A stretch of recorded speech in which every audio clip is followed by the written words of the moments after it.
they going to make money in that demographic?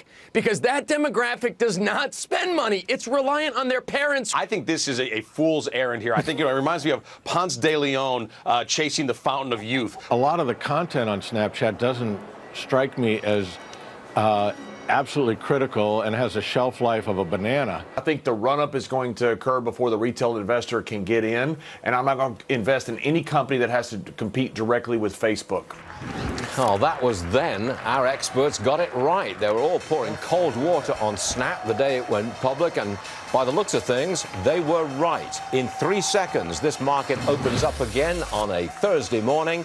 Where we're going to open, probably ever so slightly lower. Yeah, we are. We're down 17 points, 20 points early going. That means we're still, though, at 20,900. Lots of red on the left-hand side of the screen, but this is not a huge sell-off by any means, despite the political turmoil. Let me get to Snap, please. Down big. 22% lower, weak revenue growth, and they're feeling the heat from Facebook. A lot more on this coming up, but that is a 22% drop for Snap. Got it. Weak, and I mean very weak sales at Macy's, and also weak sales at Kohl's, although that stock is up. I've got more on Macy's and what's going on there in just a moment. They're off 9% in the first couple of minutes worth of business. How about Whole Foods? Up $1.64, 4.5%. They're going to overhaul their board. They said they're going to turn around their soft sales. We shall see, but the market likes what it's hearing so far. Who's with me? Back after a week's vacation. Not exactly a vacation. Ashley Webster, Liz McDonald, Jessica, you're back from France. Yeah, bonjour, all right. Where's your little beret, fella? And Scott Martin, let's not forget him. James Comey, all over the media. It doesn't seem to me as if the markets care that much. Scott, I don't think investors believe that Comey is going to interfere with the Trump growth agenda. What say you? Not at all, Stuart. You know, Comey's been a dead man walking for months now. This was just a matter of fact that it happened. And I'll tell you what, I think the markets believe in what Trump is doing. They believe in some of this house cleaning that needs to happen, including the health care bill. So actually, Trump making these moves now is better late than say never, and therefore the markets are taking it all in stride. Now, hold on a second, because Liz is with us, and you say that there is maybe an important development which gives real legs to this story. Yeah, even though the Trump viewer is going to have heart failure over this, Senate Intelligence is asking for information according to reports from the Financial Crimes Enforcement Network, meaning bank records trying to prove that Russians involved in the government invested in the Trump empire. So they're digging deep. These are powerful players on Senate Intelligence, including Marco Rubio. We don't know that those bank records exist. The House Intelligence Committee or the Senate Intelligence Committee is simply asking for them. They're looking for collusion. Now, people call this an investigation in search of a scandal, but the issue is if there's problems out there, they're on the hunt for it. That means there could be delays in the growth agenda. This has really become the left's Benghazi. It will go on and on. Yeah, I think you're right there. Yeah. It will go on. But you think it will interrupt the growth agenda from President Trump? No, not really. And I think, like everybody says, I mean, Comey was not a popular person. He proved to be emotional. He proved to be indecisive. But I think what it comes down to is the left will use this as their core issue on Trump. Reality check. Where's Obamacare reform now? Stuck in the Senate. No word on when that's going to come out. And where's tax reform now? Fair point. Fair point. Just reality check. Okay. I want to get back to Snap. That's the parent of Snapchat, of course. A huge loser today. Last time we checked, it was down 20-odd%. Tell me, what's the problem with Snapchat? So the disappointing daily active user growth, even though it's up 36% year over year. Sales came in less than expected. Sales coming in 150 million. Here's the issue. Fortune's already saying they're going to lose more than Tesla and Twitter combined this year. They've already posted $2.2 billion in losses, a majority for stock compensation. Wall Street's saying they're going to lose $3.2 billion this year. That's more than Sears lost and Amazon ever lost in any year since it went public. I'm going to ask our two stock people, would you buy it at 17? Scott Martin. No, I wouldn't, Stuart. And, you know, it's funny is yesterday, maybe before the earnings report, that might have been an attractive level. But like EMAC pointed out, guys, the earnings report was a disaster. The active users are already declining as far as growth, which, remember, we saw in the numbers last year. They pay a lot of money for those active users that they acquire, which is way higher than a lot of other companies in their similar industries. Okay. So the fact that the daily active user growth is already slowing, the fact that the demographic I don't like, as we kind of showed at the beginning of the segment here. So to me, Snap is still overvalued. You know, the joke is it Facebook or Twitter? It's actually neither. It's worse than both companies, even worse than Twitter, I'd stay away. All right, it's moved up a fraction to 18. Would you buy it at 18? No, this stock is overvalued at 10. I mean, first of all, there's this little company called Facebook that is going to annihilate them. So, and it's just a matter of time. They are going to annihilate them in the space that they're trying to make money in, that Facebook is already doing. Instagram stories alone, 200 million daily active users versus Snap's 161 million. Okay. Now, I want to get to Macy's, because that, to me, was a very important story. And Kohl's, by the way. Now, Macy's is down now 9%.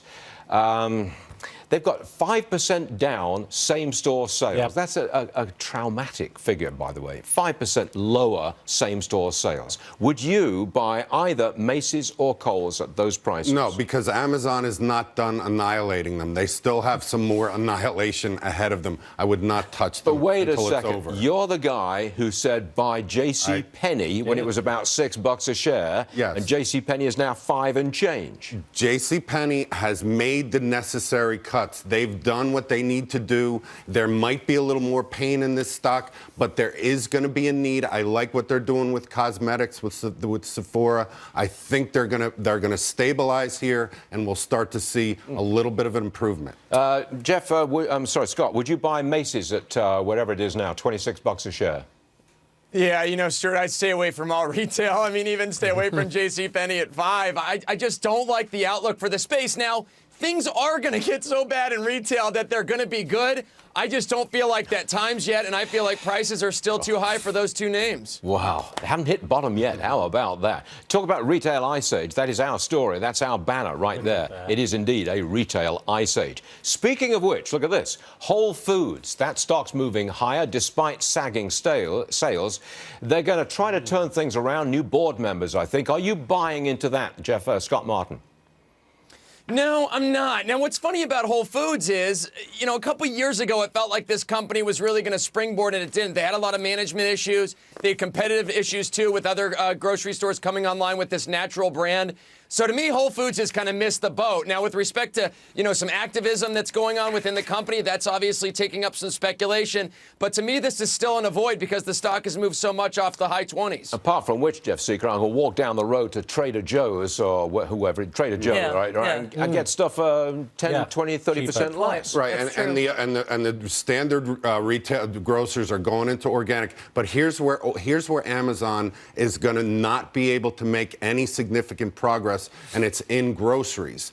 And I think and I believe Whole Foods has a nice niche. I think they're pioneers in organic, but they're going to face a lot of competition because you could walk into any food store right now and get organic food. Yeah, Target's avoiding it. Are you buying it at 37? Good point. Yes or no? Not yet. Not no, yet. Not yet. So it's not far enough down. Soon. No, it has to move down a little because you know what? They're going to do a lot of the right things with this management. They put some outsiders on the board who know how to tap into that millennial market. I think they're gonna be okay. All right, 7.5 minutes into the trading session. Where are we? Yes, I'll tell you. We're down 25 points. That's hardly a big sell-off. Look at the level, 20,912. Ain't no sell-off there. Vista Outdoor profit. That's Vista Outdoor, the name of a big company. Profit and sales down, slumping demand for guns and ammunition. How about that? Down 4.5%. Disney stock took a hit yesterday. Weakness ESPN down a fraction more now, 109 on Disney. How about, I'm not sure I believe this, but it's astonishing. Yum Brands, Taco Bell is one of their restaurant chains. They're going to add more than 50,000 workers by the end of the summer. 50,000? A lot of people. 50,000. Well, how about that? I guess they're not going to be paid $15 an hour minimum wage. Right. Verizon is going to buy Straight Path Communications. They're paying $3 billion. Straight Path holds licenses to use high-frequency radio waves that some think could be the backbone of the next generation networks. Verizon's not paying as much as they expected. That's why Straight Path is down $45. Adidas has agreed to sell its golf brands. That would be TaylorMade, Adams Golf, and Ashworth. They're selling to a private company, $425 million. Nike got out of the golf club business last year. What's going on? Well, they're just going to concentrate, as they say, on soccer and street fashion. They have a lot of apparel, and they're not selling their golf shoes unit yet. But golf itself has been trending lower, although there's a sign that perhaps it's turned a bit of a corner. But Adidas has been trying to get rid of the golf club business for over a year now. So this makes sense, I think. Yeah, to Ash's point, the National Golf Foundation says the 18 to 34-year-olds playing golf down 30% over the last 20 years. So that's an issue for the golf sports, you know. When your market drops by 30%, you've got an issue for many years to come. How about Tesla? They are selling solar roof tiles. So what, he says? Would you buy? Well, I just have to say that Tesla owners, this gives them another reason to be annoying at parties, to brag that they have these solar roofs. I mean, Tesla owners...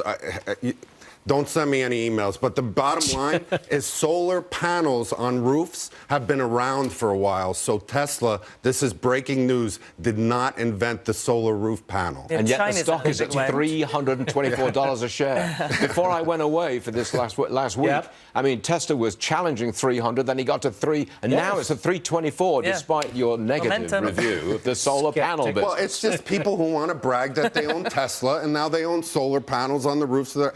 I don't get it. You're not going to be invited to many cocktail parties. That's a fact. And there's no car to brag about, except Ferrari. You can't brag about anything. Okay. Whoa. Ferrari. Jeff Seeker, you're done. But thanks for joining us. Scott Martin, you're all right. Thanks for joining us. See you all later. I'll be here.